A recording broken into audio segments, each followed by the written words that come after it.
आओ पढ़े हिंदी में। आज मैं आपको कराऊंगी अव्यय। अव्यय या अविकारी शब्द। देखिए, अव्यय शब्द का अर्थ है कि जिस शब्द का कुछ भी व्यय ना होता हो, अर्थात अविकारी। अविकारी जिन शब्दों में कोई भी विकार ना आता हो, कोई भी परिवर्तन ना आता हो। अव्यय या अविकारी शब्द वे शब्द हैं जिनके रूप में लिंग, वचन, पुरुष, काल और कारक के कारण कोई भी बदलाव नहीं आता। आइए उदाहरण के द्वारा समझते हैं।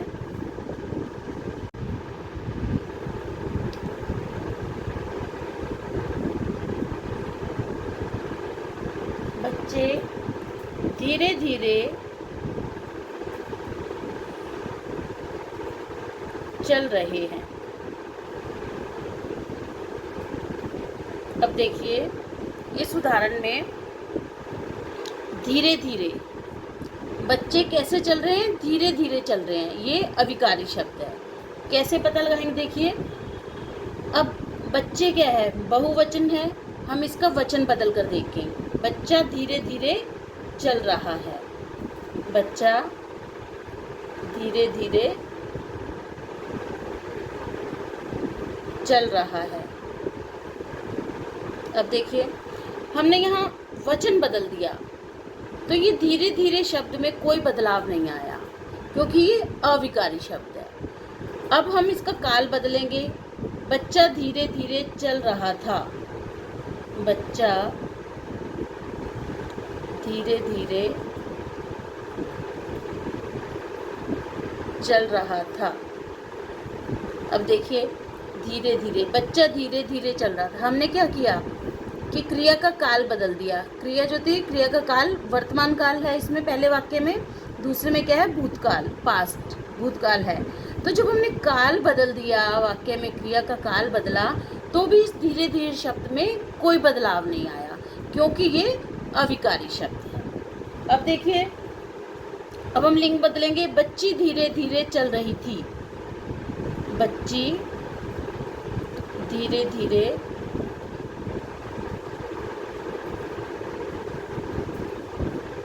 चल रही थी। अब देखिए, इस वाक्य में बच्ची धीरे धीरे चल रही थी, हमने करता गया ये लिंग बदल दिया। तो लिंग बदलने के बावजूद भी इस अविकारी शब्द में कोई बदलाव नहीं आया, क्योंकि ये अव्यय शब्द है। अव्यय यानी जिनका कुछ व्यय ना होता हो, कोई खर्च ना होता हो। अविकारी शब्द जिनमें लिंग, वचन, काल, कारक के कारण कोई भी बदलाव ना आता हो। अब देखिए, बच्ची की जगह मैं, अगर मैं कहूँ कि मैं धीरे धीरे चल रही थी, उत्तम पुरुषवाचक है ये। मैं धीरे धीरे चल रही थी। अब ये उत्तम पुरुषवाचक है। उत्तम की जगह हम वह, यानी अन्य पुरुषवाचक में लिखेंगे इसको। वह धीरे धीरे चल रही थी। तो हमने पुरुष बदल दिया, उत्तम पुरुषवाचक से हमने अन्य पुरुषवाचक कर दिया, तब भी इस जो धीरे धीरे शब्द है इसमें कोई बदलाव नहीं आया, क्योंकि ये अविकारी शब्द है। तो इसलिए जिन शब्दों में लिंग, वचन, काल, कारक, पुरुष के कारण कोई बदलाव ना आए, उन्हें हम अविकारी शब्द कहते हैं। अन्य उदाहरणों के द्वारा समझते हैं।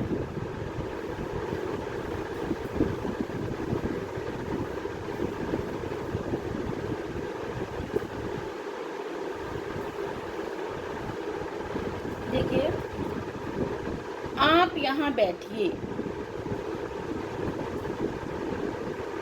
आप यहाँ बैठिए।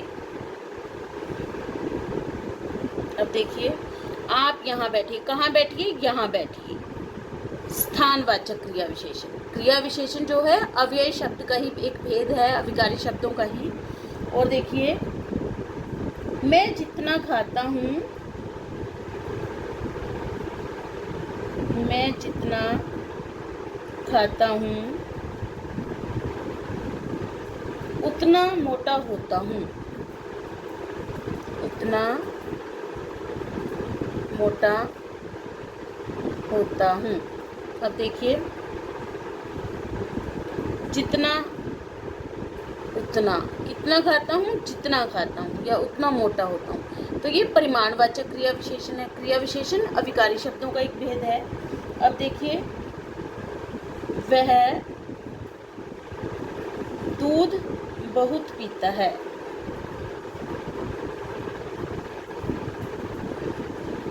कितना पीता है? बहुत पीता है। परिमाणवाचक क्रिया विशेषण। क्रिया विशेषण अभिकारी शब्दों का भेद है। अब देखिए, इसमें वह की जगह अगर कहें मैं लगा दूं, मैं दूध बहुत पीता हूं, तो पुरुष हमने बदल दिया, तब भी इस अभिकारी शब्द में कोई बदलाव नहीं आया। काल बदलेंगे कि वह दूध बहुत पीता था, तब भी इसमें कोई बदलाव नहीं आएगा। तो इसलिए ये, क्योंकि ये अविकारी शब्द है, इसलिए इन शब्दों में लिंग वचन काल कारक के कारण कोई भी बदलाव नहीं आता है। सीता घर के भीतर बैठी है। कहाँ बैठी है? घर के भीतर बैठी है। अब देखिए, यहाँ पर क्या है? सीता घर के भीतर बैठी है। हम कहें कि वह घर के भीतर बैठी है, या लड़कियां घर के भीतर बैठी हैं, तो हमने वचन बदल दिया, तब भी इस शब्द में कोई बदलाव नहीं आया। या सीता घर के भीतर बैठी थी, काल बदल दिया, तब भी इस शब्द में कोई बदलाव नहीं आया, क्योंकि ये अविकारी शब्द है। और उदाहरण देखते हैं।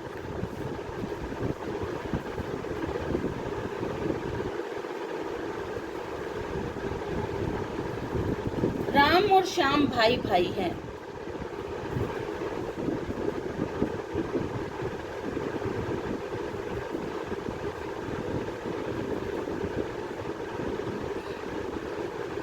अब देखिए, राम और श्याम भाई भाई है। यहाँ पर और जो है ये अविकारी शब्द है, ये समुच्चय बोधक अविकारी शब्द है, जो संज्ञा को संज्ञा से या सर्वनाम से जोड़ता है।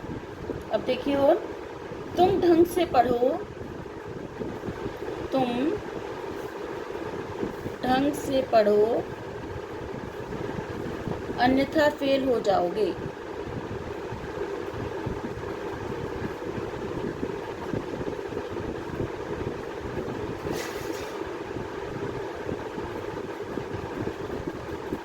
अब देखिए, तुम ढंग से पढ़ो, नहीं तो यानी अन्यथा फेल हो जाओगे। तो ये समुच्चय बोधक शब्द है, या, किंतु, परंतु, लेकिन, अथवा, या, और, तो इनको एक वाक्य को दूसरे वाक्य से जोड़ा गया है समुच्चय बोधक शब्द के द्वारा। ये अविकारी शब्द का ही एक भेद है। और देखिए, वह आया परंतु देर से। वह आया परंतु देर से। अब देखिए, इसमें क्या है? परंतु समुच्चय बोधक शब्द है, अविकारी शब्द का भेद है। आगे देखिए, वह बहुत मेहनत कर रहा है ताकि सफल हो सके। वह बहुत मेहनत कर रहा है ताकि सफल हो सके।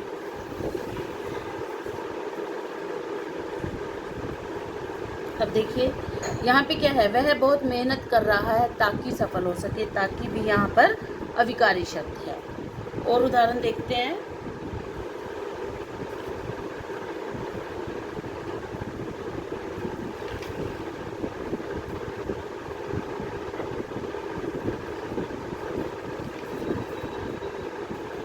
राम के साथ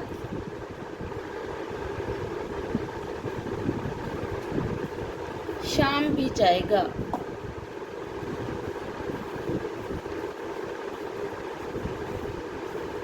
अब देखिए, राम के साथ शाम भी जाएगा। ये भी शब्द लगाकर हमने इस बात में बल भर दिया है, तो ये निपात है। इन शब्दों को निपात बोला जाता है। ये अविकारी शब्दों का एक भेद है। जब भी बात में बल, जिन शब्दों के द्वारा किसी बात में बल भर देते हैं, भार भर देते हैं उस बात में, उस बात को प्रभावी बनाना है हमें, उस बात में बल भरने के लिए हम निपात का प्रयोग करते हैं। जो ये शब्द है भी, ये निपात के अंतर्गत आएगा। अब देखिए, केवल तुम्हारे आने से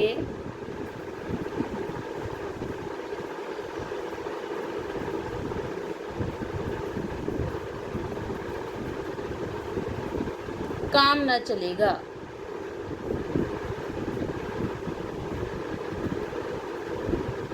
अब देखिए, केवल तुम्हारे आने से काम न चलेगा। केवल, ये भी निपात का एक भेद है। केवल तुम्हारे आने से काम न चलेगा, बात में बल भरा गया है, तो जिन शब्दों का प्रयोग बात में बल देने के लिए किया जाए उन्हें हम निपात कहते हैं। निपात भी अभिकारी शब्दों का ही एक भेद है। अब देखिए, अव्यय शब्दों के भेद। अव्यय शब्द कितने प्रकार के हैं? ये 5 प्रकार के हैं। पहला है क्रिया विशेषण,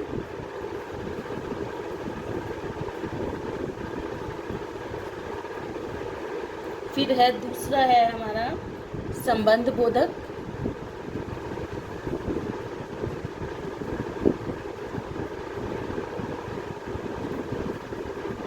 तीसरा है समुच्चय बोधक, समुच्चय बोधक अभिकारी शब्द, चौथा है विस्मयादि बोधक,